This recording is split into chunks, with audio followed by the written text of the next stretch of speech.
Capítulo 10. Incluso en un banquillo de acusado es interesante oír hablar de uno mismo. Durante las intervenciones del fiscal y de mi abogado, puedo decir que se habló mucho de mí, tal vez más de mí que de mi crimen. Eran, en todo caso, tan diferentes esos alegatos.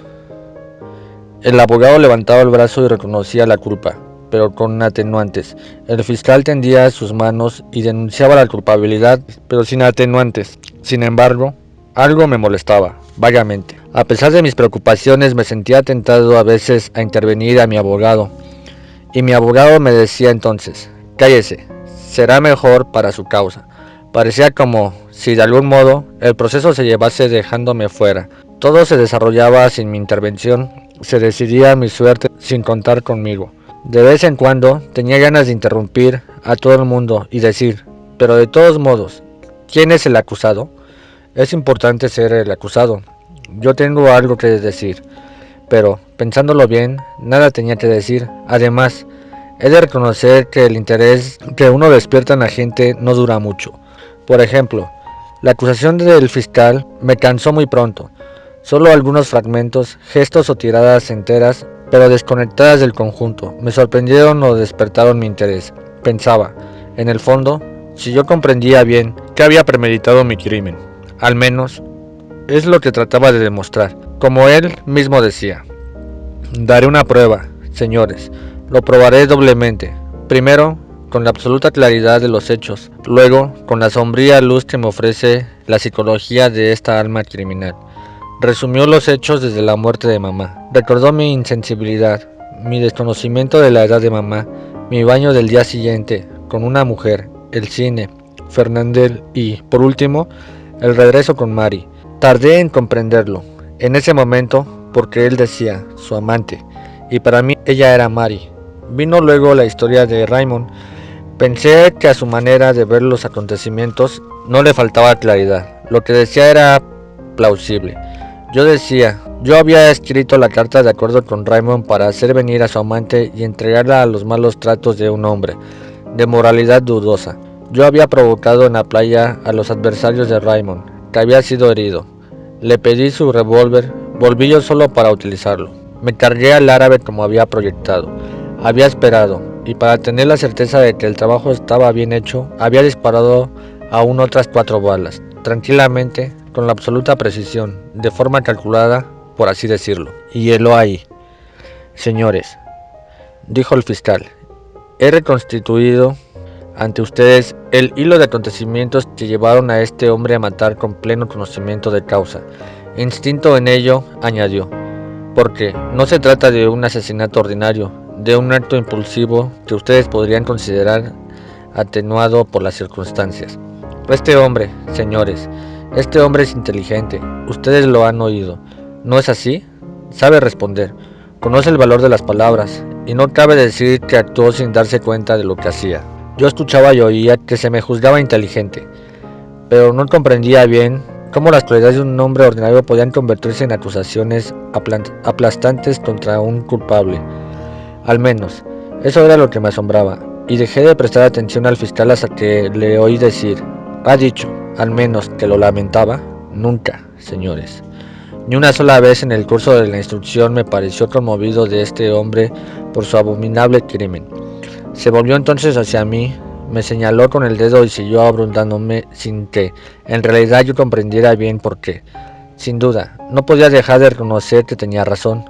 Yo no lamentaba gran cosa mi acto, pero tanto encarnizamiento me asombraba. Hubiera querido tratar de explicarlo cordialmente, casi con afecto, que yo nunca había podido lamentar nada verdaderamente. Estaba siempre acaparado por lo que iba a suceder, por hoy o por mañana, pero, naturalmente, en el estado en que se me había puesto, no podía hablar a nadie en ese tono.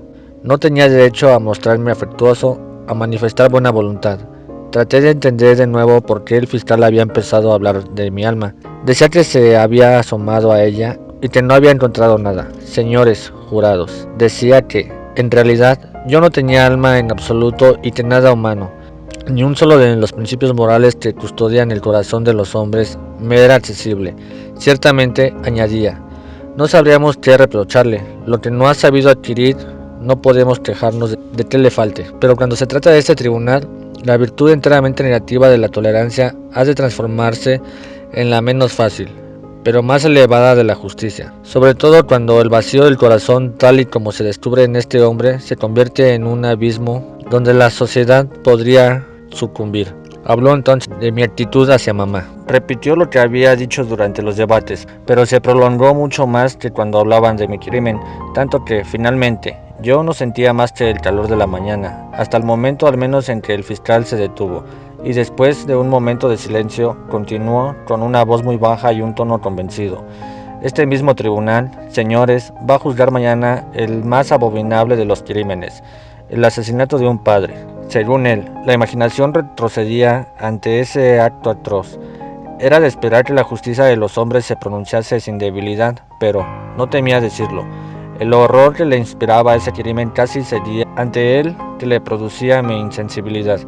Siempre, según él, un hombre que mataba moralmente a su madre se sustraía de la sociedad de los hombres tanto como el que levantaba una mano asesina sobre el autor de sus días. En cualquier caso, el primero preparaba los actos del segundo y los anunciaba de algún modo y los legitimaba. Estoy persuadido, señores, añadió elevando la voz, de que no consideran ustedes demasiado audaz mi pensamiento. Si afirmo que el hombre ahora sentado en ese banquillo es también culpable del asesinato que este tribunal habrá que juzgar mañana, ha de ser castigado en consecuencia. Aquí, el fiscal enjugó su rostro brillante de sudor. Dijo, en fin, que su deber era doloroso, pero que lo cumpliría firmemente. Declaró que yo nada tenía que hacer en una sociedad cuyas reglas más esenciales no reconocía y que yo no podía recurrir a ese corazón humano cuyas relaciones elementales ignoraba. Les pido la cabeza de ese hombre, dijo. Sin menor preocupación se la pido, pues aunque haya tenido, en el curso de mi ya larga carrera, ocasión de reclamar penas capitales, nunca como hoy he sentido ese penoso deber compensado, equilibrado, iluminado por la conciencia de un mandamiento imperioso y sagrado y por el horror que experimento ante el rostro de un hombre donde nada leo que no sea monstruoso. Cuando el fiscal volvió a sentarse, se produjo un largo silencio. Yo me sentía aturdido por el calor y por el asombro. El presidente tosió un poco y con un tono muy bajo me preguntó si no tenía nada que añadir. Me levanté y, como tenía deseos de hablar, dije, un poco al azar por lo demás, que no había tenido intención de matar al árabe. El presidente respondió que esa era una afirmación, que comprendía mal hasta ahora mi sistema de defensa y que le gustaría, antes de oír a mi abogado, hacerme precisar los motivos que habían inspirado mi acto. Dije con rapidez, mezclando un poco las palabras y dándome cuenta de mi ridículo, que había sido a causa del sol. Hubo risas en la sala. Mi abogado alzó los hombros e inmediatamente le dieron la palabra, pero declaró que el tiempo ya era escaso, que necesitaba varias horas y que solicitaba el aplazamiento de la sesión hasta el comienzo de la tarde. El tribunal accedió. Al reanudarse la sesión, los grandes ventiladores agitaban todavía el aire espeso de la sala y los pequeños abanicos multicolores de los jurados se movían todos en el mismo sentido. Me parecía que el alegato de mi abogado nunca encontraría fin. Sin embargo, en un momento preciso lo oí, porque decía, es cierto que he matado. Continuó después en el mismo tono diciendo, yo, cada vez que hablaba de mí, yo estaba atónico. Me incliné hacia un gendarme y le pregunté por qué. Me dijo que me callara y en un momento después añadió, todos los abogados lo hacen. Yo pensé que eso suponía apartarme más del caso, reducirme a cero y, en cierto modo, sustituirme, pero creo que me encontraba ya muy lejos de esta sala de audiencia. Además, mi abogado me pareció ridículo. Arguyó muy rápidamente que había habido provocación y luego también él habló de mi alma, pero me pareció que tenía mucho menos talento que el fiscal. Yo también, dijo, me he asomado a esta alma, pero, al contrario que el eminente representante del Ministerio Público, sí encontré algo y pude leer en ella como un libro abierto. Había leído que yo era un hombre honrado, un trabajador constante, infatigable, fiel a la casa que lo empleaba, querido por todos y compasivo ante las desgracias de los demás. A su entender, yo era un hijo modelo que se había ocupado de su madre tanto tiempo como le fue posible. Por último, había confiado en que un asilo de ancianos les daría la comodidad que mis medios no me permitían procurarle. Me asombra, señores, que se haya hecho tanto ruido a propósito de este asilo, porque, en fin, si hiciera falta probar la utilidad y la grandeza de estas instituciones, habría que decir que es el Estado mismo el que las subvenciona. No habló, sin embargo, del entierro y eché de menos esa mención de su alegato. Pero todas esas largas frases, todas esas jornadas y esas horas interminables durante las que se había hablado de mi alma, parecían convertirse en un agua incolora que me produciría vértigo. Finalmente, recuerdo tan solo que, desde la calle, atravesando todo el espacio de la sala y estrados, mientras mi abogado seguía hablando, el sonido de la trompeta de un vendedor de helados llegó hasta mí. Me asaltaron los recuerdos de una vida que ya no me pertenecía, pero en la que había encontrado mis alegrías más simples y más tenaces.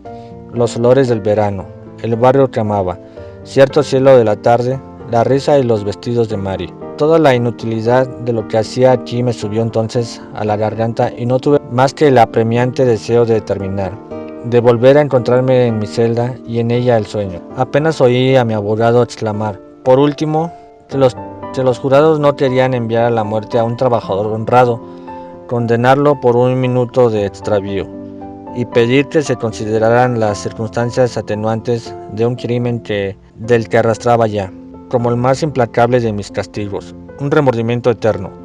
El tribunal levantó la audiencia y el abogado se sentó con aire de agotamiento. Sus colegas se acercaron para darle la mano. Oí: magnífico, querido amigo. Uno de ellos incluso me tomó como testigo. ¿No le parece?, preguntó. Contesté afirmativamente, pero mi cumplido no era sincero, porque estaba demasiado cansado. Sin embargo, el día declinaba fuera y el calor se iba haciendo menos agobiante. Por algunos ruidos que me llegaban de la calle, adiviné la suavidad de la tarde. Aquí estábamos todos esperando, y lo que todos esperábamos juntos solo me concernía a mí. Miré una vez más la sala. Todo estaba igual que el primer día. Volví a encontrar la mirada del periodista, de la chaqueta gris y de la mujer autónoma. Eso me hizo pensar que no había buscado a Mary con la mirada durante todo el proceso. No lo había olvidado, pero tenía demasiado que hacer. La vi entre Celeste y Raymond. Me hizo un pequeño gesto, como si dijera: al fin. Y vi su rostro un poco ansioso que sonreía, pero yo sentía mi corazón cerrado y ni siquiera pude responder a su sonrisa. El tribunal volvió. Se leyó a los jurados muy rápidamente una serie de preguntas. Oí: culpables de asesinato, circunstancias atenuantes. Los jurados salieron y me llevaron a la pequeña habitación donde ya había esperado. Mi abogado vino a verme. Estaba muy locuaz y me habló con más confianza y cordialidad que nunca. Creí que todo iba a ir bien y que saldría con algunos años de cárcel o de penal. Le pregunté que si había posibilidades de casación en caso de juicio desfavorable. Dijo que no. Había seguido la táctica de no formular conclusiones para no indisponer al jurado. Me explicó que no se trazaba un juicio como este, por nada. Me pareció evidente y admití sus razones, considerándolo en frío. Era natural.